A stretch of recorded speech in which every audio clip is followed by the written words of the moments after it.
Bienvenidos entonces a esta microclase en la que vamos a dialogar sobre el consentimiento informado en salud. Mi nombre es Laura Leche, soy kinesióloga, y el propósito de este material educativo es el de brindar información para que ustedes puedan comprender la complejidad y la relevancia que tiene el consentimiento informado en el ámbito de la salud. Que se puedan dar cuenta de la necesidad que tenemos de poner en valor los derechos de las personas, no solamente en el proceso de atención de la salud, sino también en todo lo que tenga que ver con la investigación.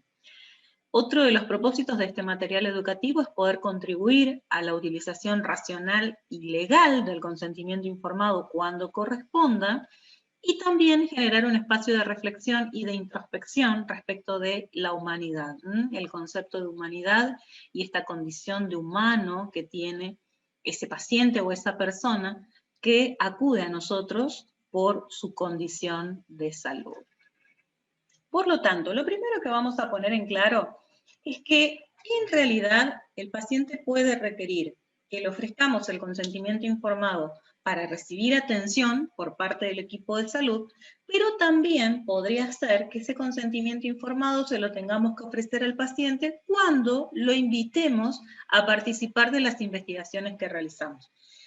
Y en este sentido podemos abrir dos diferenciaciones, ¿verdad? Algunas investigaciones que son un poco más complejas, que tienen que ver con los procedimientos o los tratamientos que un investigador pretende poner a prueba, para lo cual el paciente participa inclusive brindando su propio cuerpo.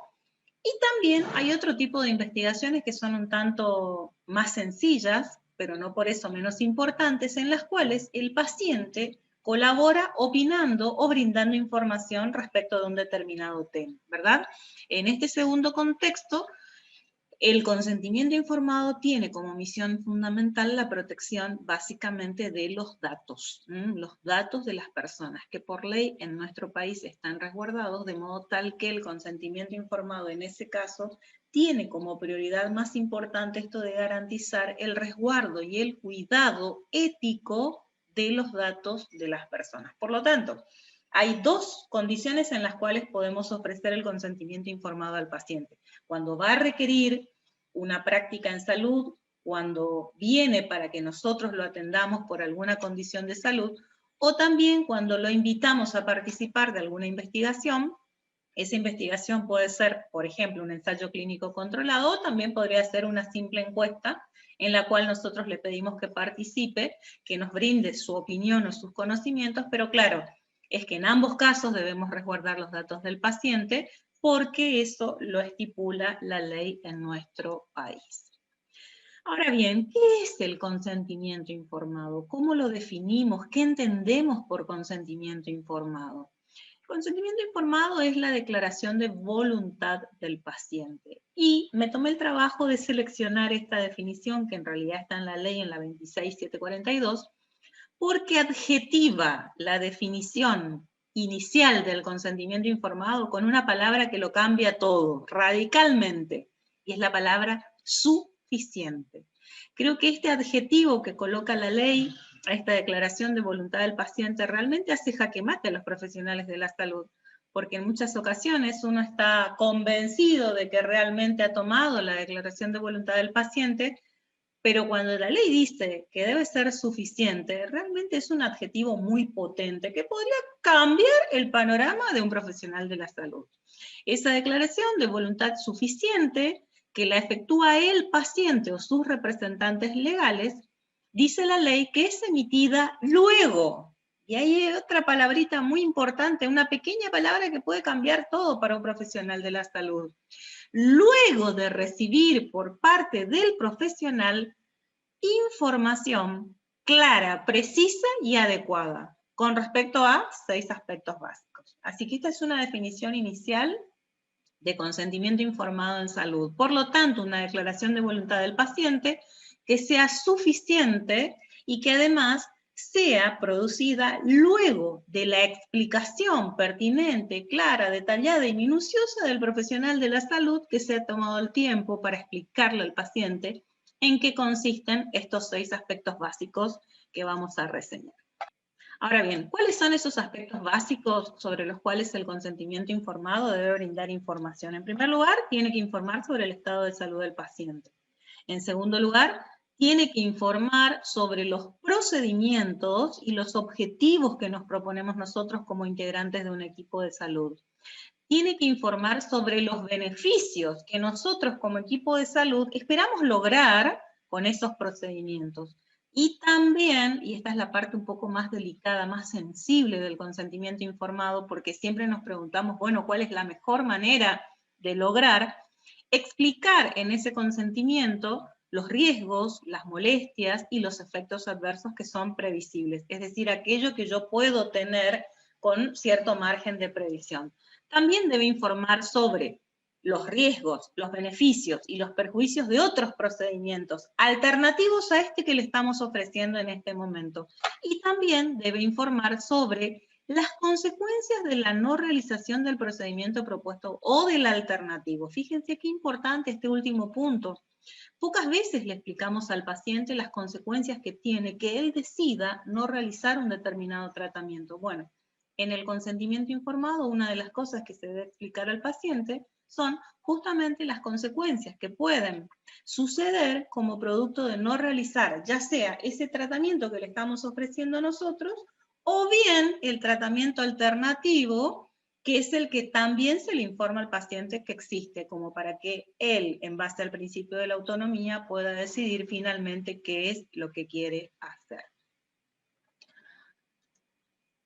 Ahora bien, es importante saber que también el consentimiento informado tiene que brindar información sobre el derecho que le asiste al paciente cuando tiene una enfermedad irreversible, incurable, o bien cuando ese paciente esté en un estado terminal o cuando haya sufrido una serie de lesiones que lo coloquen en alguna de estas situaciones, incurable, irreversible o terminal. Y en ese caso entonces, lo que se puede producir es el rechazo de los procedimientos quirúrgicos, los de hidratación, los de alimentación, los de reanimación artificial. Esa también es una información que tiene que estar brindada en el consentimiento informado. También se debe informar que al paciente le asiste el derecho al retiro de las medidas de soporte vital, cuando sean extraordinarios o desproporcionados en relación con las perspectivas de mejoría que tiene. O también le asiste el derecho al paciente cuando estas medidas de soporte vital le producen un sufrimiento desmesurado. Y también en el consentimiento informado se debe explicitar que el derecho le asiste al paciente para poder rechazar los procedimientos de hidratación y de alimentación cuando estos procedimientos producen como único efecto la prolongación de la vida en el tiempo, pero en ese estadio terminal que es irreversible e incurable. Fíjense la complejidad de la información que debiéramos brindar en un consentimiento informado. O sea, creo que a partir de cada uno de estos elementos que estoy desglosando y que estoy compartiendo con ustedes, yo creo que a partir del análisis de cada una de estas dimensiones, uno ya comienza a entender finalmente cuál es la relevancia que tiene el consentimiento para los profesionales de la salud. Y otra de las cosas que también tiene que informarse en el consentimiento informado es el derecho que tiene el paciente de recibir cuidados paliativos integrales en el proceso de atención de su enfermedad o del padecimiento. ¿Y por qué lo cito con especial relevancia? Porque es sabido el rol del kinesiólogo en los cuidados paliativos. De hecho, uno de los ejemplos más conocidos que tenemos es el que tiene que ver con la recuperación integral de los pacientes oncológicos. El kinesiólogo es parte de un equipo de salud que trabaja en esta línea de cuidados paliativos ¿para qué? Para brindar calidad de vida a ese paciente oncológico, sobre todo si se encuentra en un estadio terminal o irreversible. Ahora bien, es importante destacar que el consentimiento informado se sustenta en el principio de autonomía del paciente. Este derecho que tiene el paciente de decidir lo que va a hacer, decidir por su condición de salud, decidir por su propia vida. Ahora bien, ¿cómo se construye este proceso, este momento en el cual un profesional de la salud dialoga con el paciente, con la persona, con su familia o con su representante respecto de esto del consentimiento informado? Todo este proceso tiene que estar andamiado en un proceso de comunicación. Esa comunicación tiene que ser fluida. Esa comunicación está afianzada en la confianza que el paciente deposita en el equipo de salud. Y también tiene que estar protegida, porque aquí se pone en juego la privacidad del paciente. Por lo tanto, en este ámbito de libertad, en el que prima el principio de autonomía del paciente y en el que hay un sólido proceso de comunicación, es donde se sustenta entonces este consentimiento informado en salud. Ahora bien, una aclaración interesante e importante que quiero hacer es que la ley contempla todas las posibilidades del consentimiento informado, pero lógicamente cada profesional de la salud lo va adecuando a su práctica particular. No es lo mismo el consentimiento informado que debe dar un paciente para una cirugía que el consentimiento informado que debe dar un paciente quizás para una sesión de kinesiología o para una atención de una especialidad. Es decir, que hay diferentes momentos que van a requerir adecuaciones de ese consentimiento informado. La ley contempla la gama total de posibilidades, pero luego cada profesional de la salud lo va a ir adecuando a la práctica en particular o al entorno laboral o profesional en el que se encuentre. Esto de la exposición con fines académicos es algo que lo quiero mencionar porque, ¿qué dice la ley respecto de esto, básicamente? Que se requiere el consentimiento informado del paciente o de sus representantes legales y también del profesional de la salud que lo atendió cuando se utilicen sus datos, sus fotos o su información, filmaciones o todo aquel registro que tenga que ver con la historia de vida de esta persona con fines académicos. Esto implica entonces que el paciente debe autorizar al profesional que va a utilizar esos datos, esos registros, esos videos, fotografías, testimonios o lo que fuere, por ejemplo, para un congreso, para una exposición, para un ateneo con estudiantes, hasta inclusive para poder compartirlo en las redes sociales como una historia de vida. Entonces, lo importante a destacar aquí es que aún la exposición con fines académicos debe estar mediada por el consentimiento del paciente. Y una recomendación de buena práctica es que como leyenda al final de la exposición de estos datos, figure la información de que el paciente ha dado su consentimiento para exponer sus datos, su rostro, sus resultados, su tratamiento o su historia de vida. Fíjense qué importante que no solamente el paciente debe consentir la utilización de sus datos, sino también el propio profesional. Por tanto, si para un determinado congreso un profesional quiere utilizar la evolución o la historia de vida de una persona de otro colega, debe contar no solo con la autorización del paciente, sino también con la autorización del colega que es quien ha atendido a esa persona. Así que esto es lo que nos dice la ley en cuanto a la exposición con fines académicos. Ahora bien, simplemente como para ir cerrando esta microclase, no me parece que esté de más compartir una definición, y esto es de acuerdo a la legislación de lo que va a ser historia. Esta historia clínica, que es un documento obligatorio, cronológico, foliado y completo. O sea, que hay una caracterización que tiene que ver con la completitud de la historia clínica. Es un documento completo en el que consta toda la actuación que se le realiza al paciente por parte de los profesionales y los auxiliares de la salud. Esto es técnicamente lo que nos dice la ley, que es la historia clínica. Ahora bien, como es sabido, la irrupción de la pandemia ha motivado que el desarrollo de la historia clínica informatizada haya dejado de ser un anhelo y haya pasado a ser un objetivo tangible, ¿verdad? Y en este sentido, entonces, simplemente quiero mencionar qué es lo que dice la ley respecto de la historia clínica informatizada.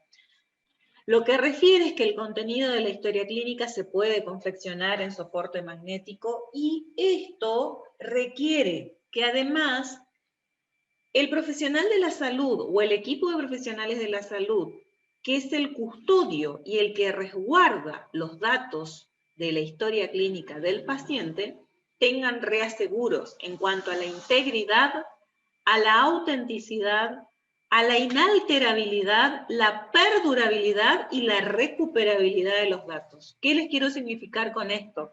que realmente esto de tener una historia clínica informatizada lleva una gran responsabilidad, sobre todo en lo que tiene que ver con el cuidado y con la conservación de los datos. Es decir, que legalmente podemos aspirar a tener una historia clínica informatizada, pero realmente hay cuidados que ya los teníamos con la historia clínica en formato físico, pero que lógicamente al tener un resguardo digital hay otras consideraciones que se deben tomar en cuenta y que no pueden ser soslayadas bajo ningún punto de vista. Y esta historia clínica que responde al principio de integridad está conformada no solamente por las indicaciones médicas, también el consentimiento informado es parte de la historia clínica, las planillas de enfermería son parte de la historia clínica, los protocolos quirúrgicos, las prescripciones dietarias, los estudios y las prácticas. Las prácticas que se realizan a un paciente y que se documentan en la historia clínica son parte constitutiva de la misma. Y no solamente las prácticas realizadas, las prácticas que el paciente rechaza y no quiere hacer también deben estar documentadas en la historia clínica, como así también aquellas que el paciente abandona o deja de hacer por alguna razón. Y lo más importante es que toda esta documentación debe tener fecha, esta documentación tiene que estar fechada y tiene que tener firma y sello del profesional actuante. Parece una obviedad, pero en función de nuestra experiencia hemos observado en algunos casos en donde algunas historias clínicas no contaban con todos estos resguardos legales que deben tener por normativa. Ahora bien, ¿qué pasa cuando hacemos trabajos de investigación con personas? Bueno, aquí hay legislación específica que la vamos a ver en detalle a cada una de ellas en la próxima microclase, dada la relevancia y el impacto que tiene en investigación en salud. Pero, como anticipo, ¿qué podemos destacar ya en esta microclase para cerrar este tema? Es importante saber que en un trabajo de investigación, el paciente persona debe saber como mínimo quiénes somos nosotros, sobre todo si no nos conoce y vamos a pedir que participe en alguna encuesta, en algún interrogatorio o en algún tipo de trabajo de investigación que querramos hacer. Es importante que el paciente sepa cuál es el proyecto en el que trabajamos, cuáles son los objetivos de nuestro proyecto, que sus datos van a estar resguardados y cuidados. Tiene que estar expreso el compromiso con esa persona del resguardo de sus datos. Lo ideal sería que una encuesta sea anónima. De todas maneras, hay veces que aún siendo anónima, el formulario requiere que coloquemos, por ejemplo, un correo electrónico. Y entonces, en cierto modo, ese es un dato que también debe ser protegido. Además, es importante hacerle saber a esa persona que participa en un estudio de investigación que su identidad no será dada a conocer. Y esto no debe ser un supuesto. Esto debe estar explicitado en algún momento, en algún lugar del instrumento que uno utiliza para realizar esa investigación. También es importante hacerle saber al paciente que la información que él nos brinda va a ser tratada como confidencial. Y en algunos casos, cuando correspondiera, también se asume el compromiso de informar a esa persona de cuáles son los resultados o las aplicaciones de ese trabajo de investigación que hicimos nosotros. O sea que, en base a esto que estuvimos analizando, vamos a suponer una típica encuesta que uno hace, rellena un formulario de Google Form, lo envía a una persona. ¿Cuál es la primera pregunta que uno le tiene que hacer a esa persona en esa encuesta que uno le quiere hacer? La pregunta que uno le tiene que hacer luego de brindar la información es, ¿acepta participar? ¿Quiere participar?